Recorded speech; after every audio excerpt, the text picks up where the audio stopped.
खबरों के निष्पक्ष विश्लेषण के लिए सब्सक्राइब करें Jantantra TV and press the bell icon. Never miss any update. नमस्कार, स्वागत है आपका हमारे इस खास बुलेटिन में। मैं हूं आपके साथ अनन्या तिवारी। ये बुलेटिन खास इसलिए है क्योंकि इसमें हमारे देश भर के रिपोर्टर्स हमारे साथ जुड़ेंगे जो अपने अपने राज्य के बारे में हर बड़ी खबर से आपको रूबरू कराएंगे। पूरे दिन क्या होने वाला है और किस बड़ी खबर पर नजर रहेगी, चाहे वो राजनीतिक जगत की खबर हो, क्राइम की खबर हो या फिर कोई और, हर खबर आप तक हमारे रिपोर्टर्स पहुंचाएंगे। इन तमाम चीज़ों को लेकर उनसे चर्चा करेंगे। साथ ही हर राज्य में मौजूदा हालात कैसे हैं, क्या हो रहा है, इसके बारे में भी आपको बताएंगे। तो लेकर चलते हैं आपको अपने रिपोर्टर्स के पास। इस वक्त हमारे साथ मौजूद हैं बिहार से श्रीकांत प्रत्युष हमारे साथ, रेजिडेंट एडिटर हमारे साथ जुड़े हुए हैं। साथ ही लखनऊ से हमारे साथ पंकज मौजूद हैं। मनमोहन नेताम हमारे साथ छत्तीसगढ़ से हैं और साथ ही अरविंद पलावत हमारे साथ जयपुर से जुड़ गए हैं। सबसे पहले आपको लेकर चलेंगे लखनऊ। पंकज हमारे साथ मौजूद है। पंकज, जिस तरह से देखा जाए आज क्या कुछ बड़ी खबरें रहेंगी उत्तर प्रदेश से और कोरोना को लेकर आपके पास फिलहाल क्या कुछ अपडेट है?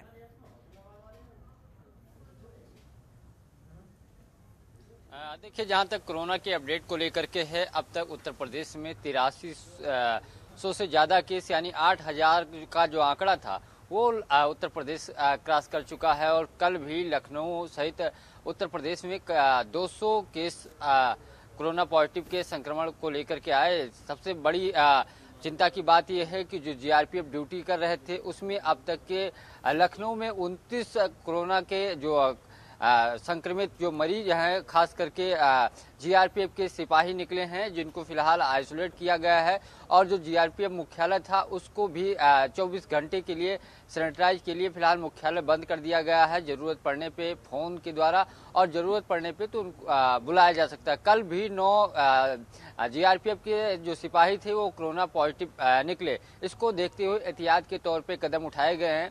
वहीं राजधानी लखनऊ में कल से टैक्सी का जो संचालन है वो शुरू हो जाएगा। कुछ जरूरी एहतियात के तौर पे जो जरूरी कदम है उसको देखते हुए निर्णय लिया गया है।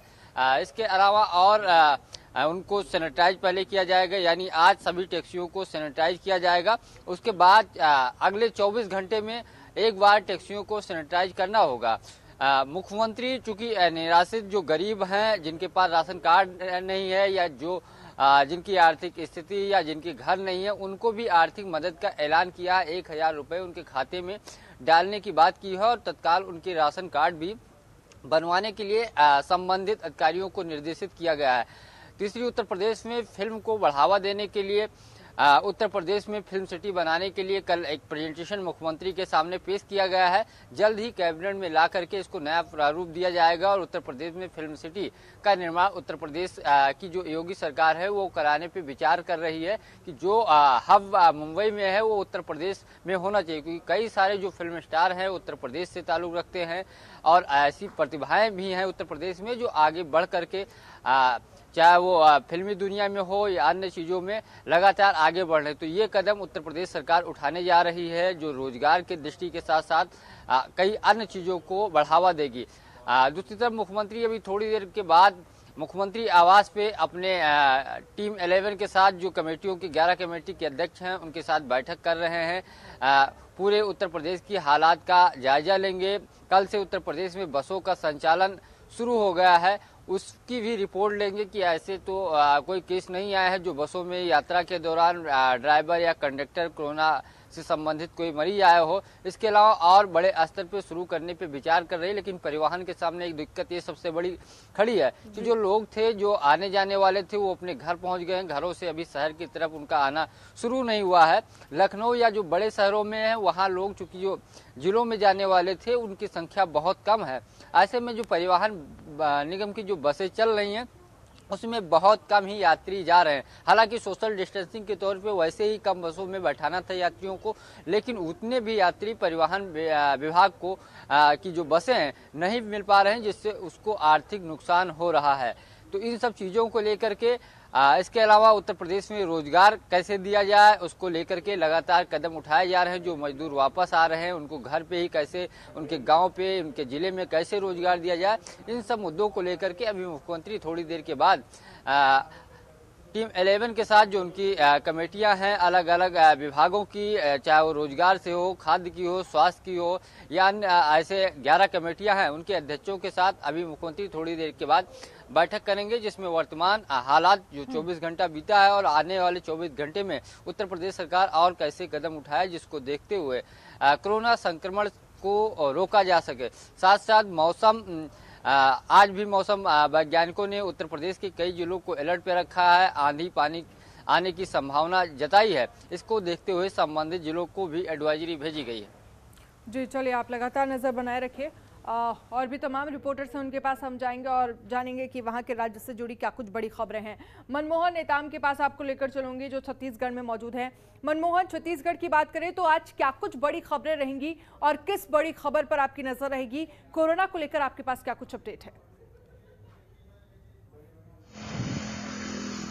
जी अनन्या, छत्तीसगढ़ की बात करूं तो छत्तीसगढ़ में प्रतिदिन कोरोना के मरीजों की संख्या बढ़ रही है और मैं बता दूं कि यहां पर कोरोना पॉजिटिव यहां पर 400 से पार हो गए और 45 नए कोरोना पॉजिटिव पाए गए। तो कोरोना को लेकर यहां पर छत्तीसगढ़ सरकार काफी चिंतित है। मैं बता दूं कि कल जो सूबे के स्वास्थ्य मंत्री हैं टी.एस. सिंहदेव, वो जिले के कलेक्टर एवं एसपी की वीडियो कॉन्फ्रेंसिंग की है और यहाँ पर जिला पंचायत सीओ को उन्होंने निर्देशित किया कि किस तरीके से यहाँ पर क्वारंटाइन सेंटर में जो मजदूर लाए गए हैं उनको वहाँ पर 14 दिन तक क्वारंटाइन करके अगर 14 दिन पूर्ण हो जाती है तो उन्हें 14 दिन के बाद उन्हें घर भेजा जाता है। तो घर भेजने के बाद ग्राम पंचायत स्तर के जनप्रतिनिधि है वो गाँव के ग्रामीण है क्वारंटाइन के साथ, और जब होम क्वारंटाइन के साथ और जब होम क्वारंटाइन पूरी हो जाएगी तो उन्हें रोजगार मुहैया कराने के लिए भी उन्होंने बात कही है। और दूसरी बात बता दूं कि छत्तीसगढ़ के मुख्यमंत्री भूपेश बघेल ने प्रदेश के मुख्य सचिव को निर्देशित किया था। तो मुख्य सचिव ने कल पूरे छत्तीसगढ़ के जितने भी एसपी एवं कलेक्टरों को वीडियो कॉन्फ्रेंसिंग के जरिए मीटिंग लिया और मीटिंग में उन्होंने साफ निर्देशित किया है कि छत्तीसगढ़ में जिस तरीके से फिलहाल जो परिवहन का कार्य शुरू हुआ है, जो आवागमन शुरू हुई है, तो उसमें भी एहतियात बरतने की उन्होंने बात कही है एवं जिले के कलेक्टरों को निर्देशित किया है कि जो यात्री बसें हैं एवं जो आवागमन की सुविधा शुरू हुई है तो उसमें भी एहतियात बरतने के लिए उन्होंने जिम्मा सौंपा है। इसके साथ बता दूं कि छत्तीसगढ़ में जिस तरीके से मांग हो रही थी यहाँ पर कि जो कॉलेज के छात्रों को यहाँ पर जो परीक्षा हुई थी कॉलेज के स्कूलों में, उन्हें किस तरीके से यहाँ पर सेकंड ईयर एवं फर्स्ट ईयर के छात्रों को जनरल प्रमोशन दिया जाए। तो यहाँ पर एक राहत भरी बात यह है कि कॉलेज के फर्स्ट ईयर एवं सेकंड ईयर के छात्रों को जनरल प्रमोशन दिया जाएगा और जो जनरल प्रमोशन थर्ड ईयर के छात्रों को नहीं मिलेगी, उन्हें परीक्षा देने पड़ेंगे, लेकिन जो स्वाध्यायी जो प्राइवेट छात्र हैं उन्हें परीक्षा देना पड़ेगा। और तीसरी बात बता दूं कि छत्तीसगढ़ के जो अनलॉक के बीच छत्तीसगढ़ में जो सड़कों पर जो वाहनें दौड़ेगी, उन्हें लेकर भी जो सूबे के परिवहन आयुक्त हैं कमलप्रीत सिंह, उन्होंने भी 9 शहरों में सिटी बस चलाने का निर्देशित किया है। लेकिन एहतियात के बीच जो 9 शहर है उस 9 शहरों में सिटी बस तो चलेगी, लेकिन उनमें प्रतिदिन सैनिटाइजर होगी बस एवं जो यात्री बैठेंगे उन्हें मास्क लगानी होगी एवं यात्री बस में भी यहाँ पर सैनिटाइजर उपलब्ध रहेगा। तो इन सब खबरों पर आज हमारी प्रमुख नजरें रहेगी। जी चलिए, लगातार आप नजर बनाए रखिए और आइए आपको लेकर चलते हैं बिहार, जहां पर हमारे बिहार के रेजिडेंट एडिटर श्रीकांत प्रत्युष मौजूद हैं। श्रीकांत, क्या कुछ बड़ी खबरें आज बिहार से रहेंगी और साथ ही जिस तरह से देखा जाए पूरे देश की अगर हम बात करें तो कोरोना के मामले लगातार बढ़ते जा रहे हैं, अपडेट क्या कुछ है फिलहाल आपके पास बिहार से आज के लिए? देखिए जिस तरह से छूट दी जा रही है, पब्लिक ट्रांसपोर्ट शुरू हो गए हैं, ऑटो ई रिक्शा शुरू हो गया है, सारी दुकानें खुल गई हैं, हर दिन खुलने की इजाज़त दे दी गई है, सुबह 6 बजे से 9 बजे तक खुलने की इजाज़त है, दफ्तर खुल ही चुके हैं निजी और सरकारी। तो अब लग नहीं रहा है कि कहीं पर लॉकडाउन है। तो जो 5वां लॉकडाउन है उसे नाम दिया गया है अनलॉक 1। तो अनलॉक 1 में सब कुछ अनलॉक हो गया है, सब कुछ खुल गया है और लग नहीं रहा है कि देश में अब लॉकडाउन है। सबसे बड़ी बात यह है कि खतरा लगातार बढ़ता जा रहा है। राजधानी एक्सप्रेस ट्रेन का एक आरपीएफ का जवान संक्रमित पाया गया है। ट्रेनों का परिचालन शुरू हो चुका है, हवाई जहाज़ का परिचालन शुरू हो चुका है और उससे आने वाले यात्री और जो उसमें काम करने वाले कर्मी हैं वो संक्रमित पाए जा रहे हैं। तो ये चिंता बढ़ाने वाली है। भले लाख दावा कर ले रेलवे और विमान कंपनियों के कर्मचारी अधिकारी कि संक्रमण को रोकने के लिए सारी व्यवस्था की गई है, लेकिन जहां हजारों लाखों लोग सफ़र करेंगे वहां पर संक्रमण कब किससे हो जाएगा इसका अंदाज़ा लगाना बड़ा मुश्किल है। बिहार में 4 महीने बाद चुनाव है, तो बिहार की राजनीति गरमाई हुई है। कोरोना संकट के बीच सियासत बहुत गर्म है और 9 तारीख को अमित शाह बिहार के 1 लाख बीजेपी के जो कार्यकर्ता हैं उनके साथ वीडियो कॉन्फ्रेंसिंग के जरिए सभा करेंगे, उनको संबोधित करेंगे। तो बिहार में बीजेपी ऑनलाइन चुनाव प्रचार की तैयारी जोर शोर से कर चुकी है और लगातार मंडल अध्यक्षों से, जिला अध्यक्षों से, पार्टी के तमाम नेताओं कार्यकर्ताओं से वीडियो कॉन्फ्रेंसिंग के जरिए बात की जा रही है। तो अब बीजेपी पूरी तरह से इलेक्शन मोड में आ गई है। तेजस्वी यादव ने इसको लेकर ही हमला बोला और कहा कि कोरोना का संकट अभी कायम है, लोगों को राहत पहुंचाने की ज़रूरत है। ऐसे में बीजेपी केवल चुनाव पर फोकस कर रही है। नीतीश कुमार को केवल चुनाव की चिंता है। अब तेजस्वी यादव ने ठीक उसी दिन जिस दिन बीजेपी के राष्ट्रीय अध्यक्ष, बीजेपी के सबसे कद्दावर नेता, भारत सरकार के गृह मंत्री अमित शाह बिहार के नेताओं से बात करेंगे, बिहार के पार्टी कार्यकर्ताओं से बात करेंगे। उसी दिन तेजस्वी यादव अपने कार्यकर्ताओं से, अपने समर्थकों से थाली बजाने को कहा है। तो आपको पता ही है कि थाली तो मोदी जी भी बजवा चुके हैं, लेकिन अब तेजस्वी यादव बजवाने जा रहे हैं और ये थाली बजवा रहे हैं कि ये गरीबों की थाली खाली है, ये पहले इसमें खाना दो और इसके बाद चुनाव की बात करो। जीतन राम मांझी कल से अपनी 8 सूत्री मांगों को लेकर धरना पर बैठ रहे हैं।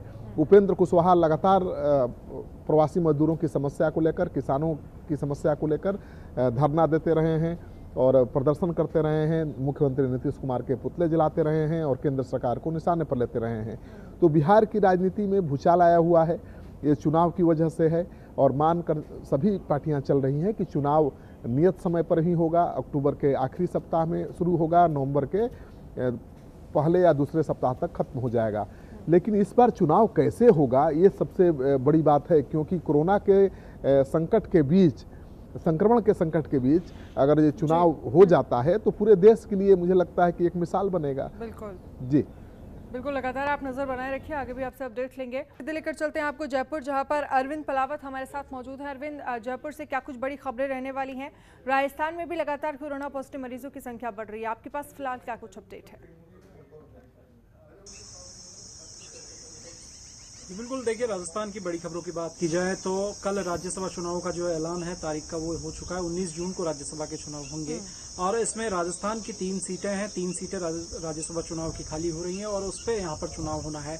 और कांग्रेस की ओर से 2 प्रत्याशी चुनाव मैदान में है, जबकि भाजपा की ओर से भी अंतिम समय पर 1 प्रत्याशी को और चुनावी मैदान में उतार दिया गया था। ओंकार सिंह लखावत का भी नामांकन यहाँ दाखिल कराया गया था। तो ऐसी स्थिति में अब यहाँ पर 19 जून को ये चुनाव होगा और उसके बाद में ये डिसाइड होगा कि कौन प्रत्याशी राज्यसभा के लिए चुना जाएगा। हालांकि वोट कोटा के हिसाब से यदि बात की जाती है, क्योंकि राज्यसभा चुनाव में वोट कोटा 51 वोट का राजस्थान में है, 51 वोट का मिनिमम वोट कोटा जिसके पास होगा वो यहाँ पर राज्यसभा चुनाव में विजयी होगा। तो ऐसे में कांग्रेस की ओर से 2 प्रत्याशी केसी वेणुगोपाल और नीरज डांगे, इन 2 को खड़ा किया गया है। तो ऐसी स्थिति में कांग्रेस के पास, कांग्रेस के विधायकों के साथ ही जिन निर्दलियों का समर्थन है, इसके साथ में 122 जो वोट हैं वो कांग्रेस पार्टी के पास है, जबकि 102 वोट उनको चाहिए राज्यसभा में चुनाव जिताने के लिए अपने दोनों कैंडिडेट्स को। तो ऐसी स्थिति में ये साफ माना जा रहा है कि 2 सीटें जो है कांग्रेस के खाते में जाएगी, जबकि बीजेपी के पास 72 विधायकों का समर्थन है। तो ऐसी स्थिति में ये कहा जा सकता है कि बीजेपी के खाते में जो राजेंद्र गहलोत उनके अधिकृत प्रत्याशी है उनको नंबर 1 प्रायोरिटी पर रखा जाएगा, क्योंकि भाजपा आलाकमान की ओर से उन्हें अधिकृत प्रत्याशी घोषित किया गया है।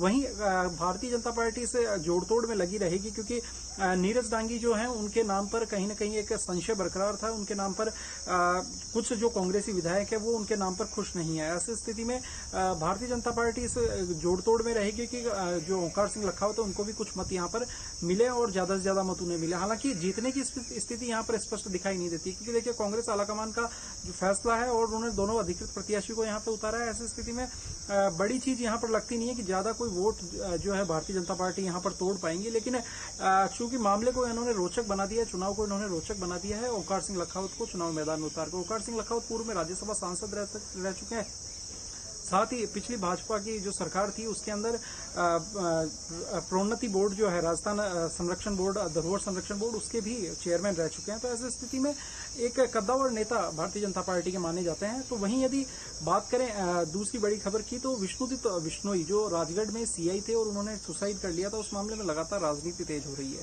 सीआईडी जांच की जो बात थी वो यहाँ पर सरकार की ओर से कह दी गई थी, लेकिन कल विश्नोई समाज का एक प्रतिनिधि मंडल, उसमें जिसमें विश्नोई समाज के जो विधायक थे वो वहां पर पहुंचे। मुख्यमंत्री अशोक गहलोत से उन्होंने मुलाकात की।